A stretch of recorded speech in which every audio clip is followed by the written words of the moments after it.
It's that time again.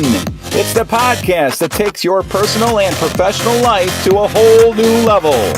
Whether you're selling a product, selling a service, or selling yourself, one thing is for sure. You're always selling for life.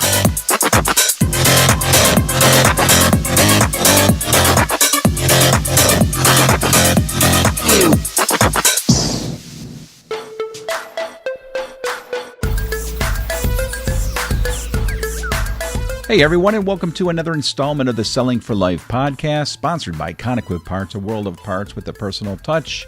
This podcast is about more than just selling stuff. We think if you stick around, you'll get a lot out of it. I'm Steve. I just got back from Tennessee, where I was on assignment for my job, shooting some video for the company. It was really amazing, a great trip. Love Tennessee. What a beautiful state. Never had been there before. I am definitely going back. But because I was away in Tennessee, we were unable to record another Selling for Life podcast with the team. But as you know, we got to put one out. The show must go on, as they say. So I've got something queued up here for you.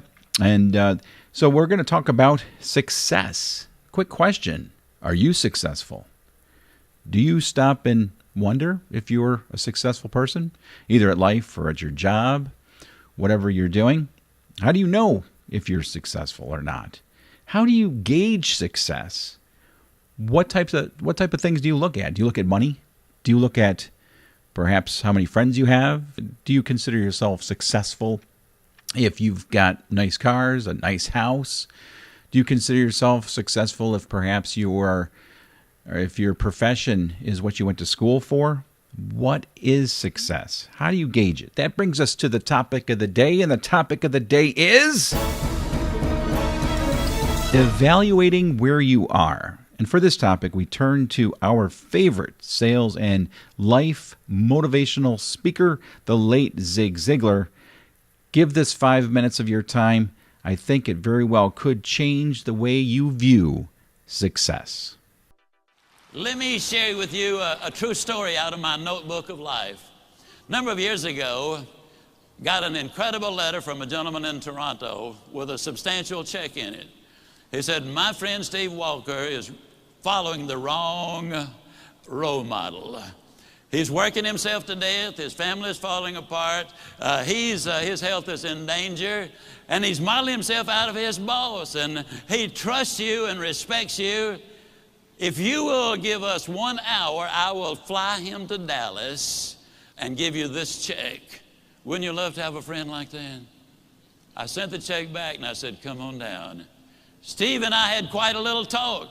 And in our talk, I asked him why he had such a role model. What about this man that made him so completely important in his life? And he said, well, he's the most successful man I have ever known. And I said, well, Steve, what do you call success? Now, it took several minutes for him to go down the list.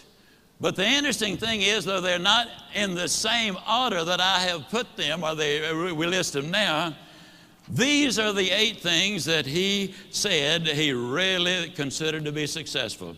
If a man was happy and healthy and at least reasonably prosperous and secure, if he had friends and peace of mind and good family relationship and the hope that the future is going to be better, he said, I'd consider that man as successful. Now I'm going to really encourage you to take some notes right here. And all I want you to do, and you'll be the only one that'll see it, somewhere right as I go down the list, write whether you get a plus on that one or a minus on that one. You'll be the only one to see it, but it might be an eye-opener. You see, most people never dare to evaluate really where they are. And you got to know where you are before you can really determine your chances of getting what you really want out of life. And so I said to Steve, I said, I understand that your boss is very important to you. You consider him to be successful. When he finally got through with the identification, as I said earlier, these were the 8 things that he said, I think that's important for success, to measure success. I said, well, Steve, let me ask you now, as far as happy is concerned, tell me, how happy is your boss? He said, oh, I don't think he's happy at all. I said, why not? He said, well, I've never heard him laugh, and he seldom smiles, and besides that, he's got ulcers. I said, well, do I give him a plus or a minus? He said, oh, you give him a minus. Please grade yourself as we go. This is so important for you. Then I said, that also tells me something about his health if he's got those ulcers. Do I give him a plus or a minus? He said, you give him a minus. I said, that also says something, Steve, about his peace of mind, because you don't get ulcers because of what you eat, but what's eating you. I said, do we give him a plus or a minus? He said, we give him a minus. I said, Steve, I've asked you one question about what success is, what balance is, what's important to you. One question, and your boss comes up with 3 minuses. I said, tell me how prosperous he is. He said, man, he's got money running out of his ears, and he's getting more every day. I said, we give him a plus on that one, don't we? He said, we sure do. I said, how secure is your boss? He said, well, he's as secure as money can make you. And I said, well, Steve, let me ask you, did you read where 2 billionaire brothers here in Dallas went bankrupt? I said, how does your boss compare? Oh, man, he doesn't have that kind of money. Did you read where our ex-governor was worth $100 million at one point? He's now bankrupt. How does your boss compare? Oh, he doesn't have that kind of money. Now, understand, Steve equated security with corporate position and bucks in the bank. So I said, well, Steve, let me ask you, would we give your boss a plus or a minus or just a question mark on that? He said, let's be generous and give him a question mark. I said, how many friends does your boss have? I hope you're marking these for you. How many friends, real friends, does your boss have? He said, I don't think he's got any. I'm not his friend. I just happen to admire the guy. To tell you the truth, he's somewhat of a jerk. And I said, okay, we give him a minus on that one. I said, tell me about his family. And he said, well, his wife's divorcing him.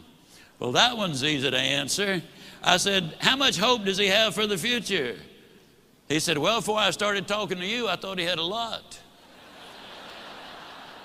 But right now, I don't think he's got any. Why did that statement come forth? Because for the first time, he had evaluated it. That's what we need to do. Evaluate where we are. Are we investing our time properly, using our resources properly? What will the end results be? Well, then I said to Steve, when that was over, we give him the minus there. I said, Steve, of the 8 things that you consider marks of success, he gets 1, 2, 3, 4, 5, 6 minuses. He gets 1 plus and 1 question mark. I asked Steve a question. I'm going to ask you the same question. Steve, would you swap places with your boss right now, knowing what you know? He looked at me kind of stunned. He slowly rose to his feet and said, no, I wouldn't. Would you?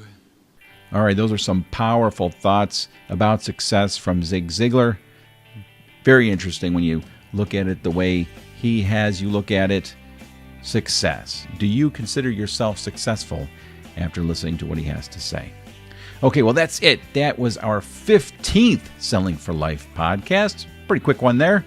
Hope you got something out of it. Thanks very much for joining us. You can check out our website at sellingforlife.com, and you can also email us at contact@sellingforlife.com. We would love to hear from you. So until next week, remember, whether you're selling bumper stickers or you're just trying to convince a driver across from you at a 4-way stop sign that they should take your right of way, one thing is for sure, you are always selling for life.